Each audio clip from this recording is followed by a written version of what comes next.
متوقعه ان نون انا مش مصدقه ان هي. عارفين ان اي حاجه بجربها او اي حاجه بجيبها بشاركها معاكم وباخد رايكم فيها، فنقول يا مساء الحلويات على احلى اخوات في الدنيا، بحبكم في الله، اللهم صل وسلم وبارك عليك يا حبيب الله. بشارككم يومياتي بكل تفاصيلها بقى، فعاوزكم تحطوا لايكات كتير للفيديو ده وتشيروه في كل مكان، ولو انت جديده يا ست الكل تشتركي في القناه وتفعلي زرار الجرس عشان يوصلك تغريده من قناتي اشعار بكل لايف او بوست او فيديو جديد. عارفين يا اخواتي الستات عامله ازاي لما بتدخل وتطلب اي حاجه للبيت او اي سناكسات او اي حاجه للاولاد، بتلاقي نفسها حاجه جرت حاجه وفي الاخر بنلاقي نفسنا جمعنا مبلغ محترم.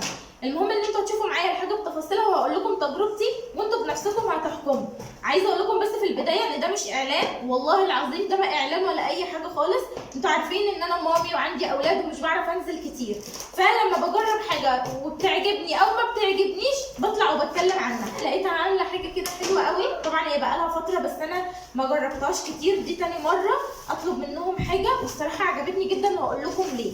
فدخلت وطلبت حاجات زي ما بطلب من اي سوبر ماركت عادي. اول حاجه طبعا جبتها، انا عارفه ان انتوا هتبهدلوني عليها بس والله يا بنات هو ادمان بالنسبه لي. اول حاجه طلبتها هي كولا، ماشي. هي الفكره مش في الكولا ولا في الحاجات الجايه، انتوا يعني هتعرفوا الفكره فين، هتعرفوا فين لب الموضوع هنا. المهم نفتح بقى كده الاوردر. بصوا الحاجه جايه في الشنطه كده زي ما انتوا شايفين، تمام. يلا جاهز. لا مش هتقع ما تخافش، سيبها. ملزوقه بتلزقها، ماشي سيبها. اول حاجه جبتها وحبيت ان انا اجربها، جبت الشاي بتاع احمد تي ده. هو بالفواكه في 4 اطعمه. بصوا هو تفاح وفراوله وليمون وطعم تاني كده مش عارفاه، فهنبقى نجربه مع بعض وبقول لكم رايي فيه ايه. وجبت طبعا للاولاد سناكسات. اتفضل يا عموري، بكرول عادي، بكرول زيتونه، شيبسي، تمام كده، وكيكه. هتسمع كلامي وكمان كل لا غنى عنه بالنسبه لي، بحبه جدا، بس انا دايما بجيب الطعم اللي هو بالسوداني. اول مره الاقي اللي هو مكسيكاني مشطشط نار ده، فهجربه برده وبقول لكم رايي فيه. ده سعره 5 جنيه زيه. لا ثانيه واحده بقى عشان اقول لكم الاسعار عشان انا نسيت. ده سعره 55، معرفش في السوبر ماركت بكام بصراحه. وده ب10 جنيه، ودي ب5، وده ب2 جنيه. معاكي حاجه يا توته؟ وريني. وده ب5 جنيه، وده سعره 6 جنيه. ده الوحيد اللي انا عارفه ان هو اغلى من بره، فده اغلى جنيه واحد تمام كده، بس عشان طعم جديد قلت خليني اجربه. وده سعره 5 جنيه، ده اللي هو تايجر، تمام كده. طعم حلو وحار في نفس الوقت بالمانجا وسبايسي، مش عارفه ازاي بس جربته على فكره قبل كده. بس يا عموري نقف لغايه كده؟ لا طبعا يا اخواتي مكملين. دي برده ب5 جنيه، دي الكبيره على فكره، هوز برده بس الكبيره، تمام كده.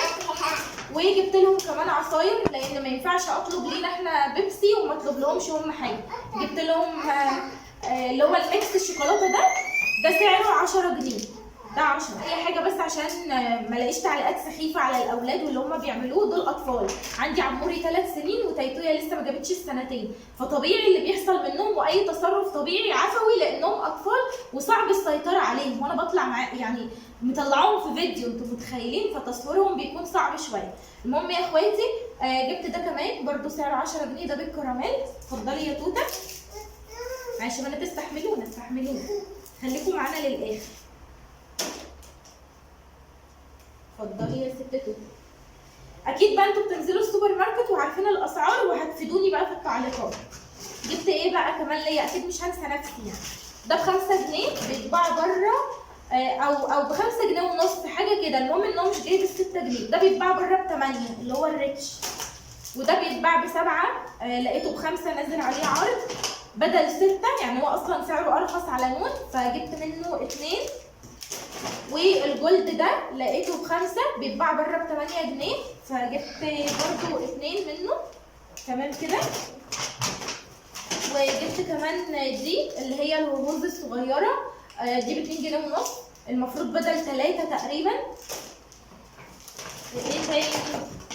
وطبعا عشان يرضوا يسمعوا كلامي براضيهم كده بالتوفي والحاجات دي، فجبت دول اللي هو الملبس بالكراميل بالزبده وبالقهوه. لا مش هنفتح دلوقتي، اشرب العصير الاول.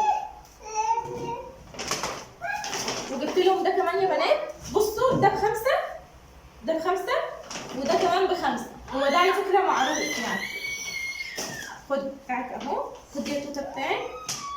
وكمان جبت التوفي ده سعره برضو 5 جنيه، ده بالفراوله برضو بتاعتك، كله بتاعك. وجبت الفي 7، في 7 دي يا بنات تحفه تحفه تحفه تحفه. دي ب 14 جنيه. انا عارفه ان سعرها غالي، بس ساعات بلاقيها على امازون ارخص، بيبقى نازل عليها عرض بدل 14 12 او 11 حاجه زي كده.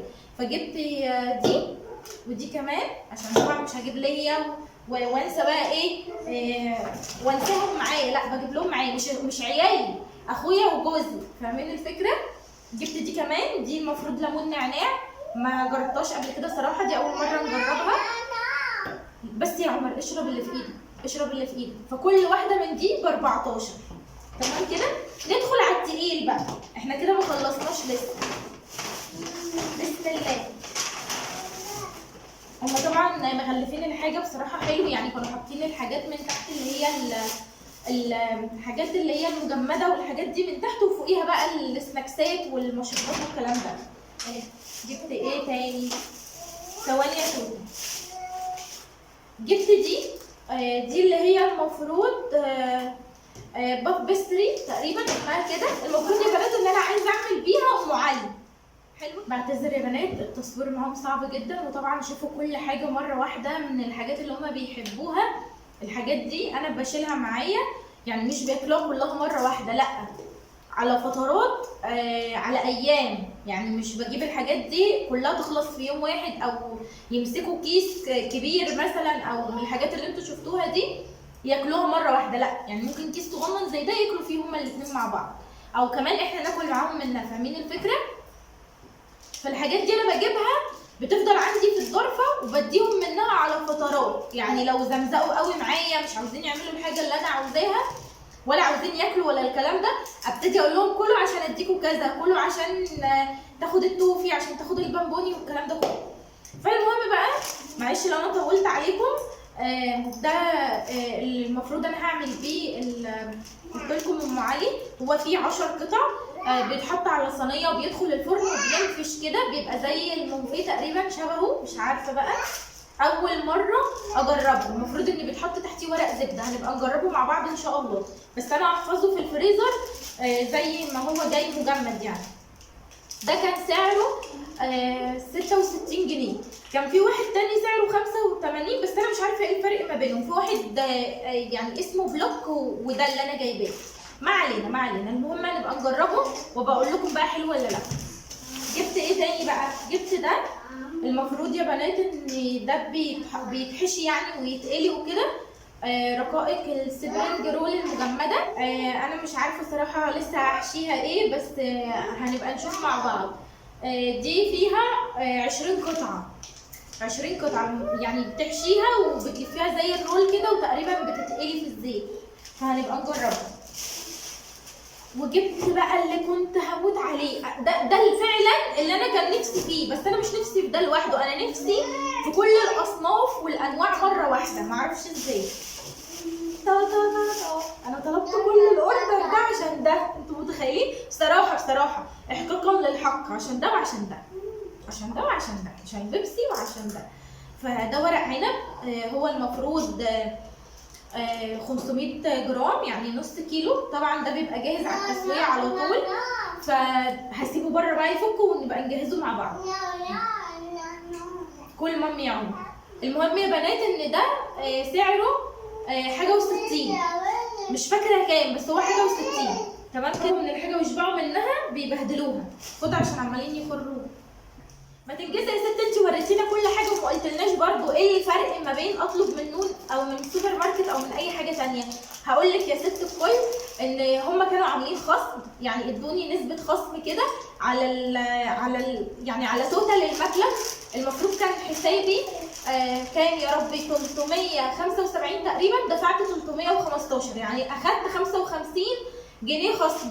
غير ال 15 جنيه بتوع التوصيل دول مجانا، ما دفعتهمش كمان. وغير كده كمان الحاجات دي وصلتني في 20 دقيقة بس. انتوا متخيلين 20 دقيقة؟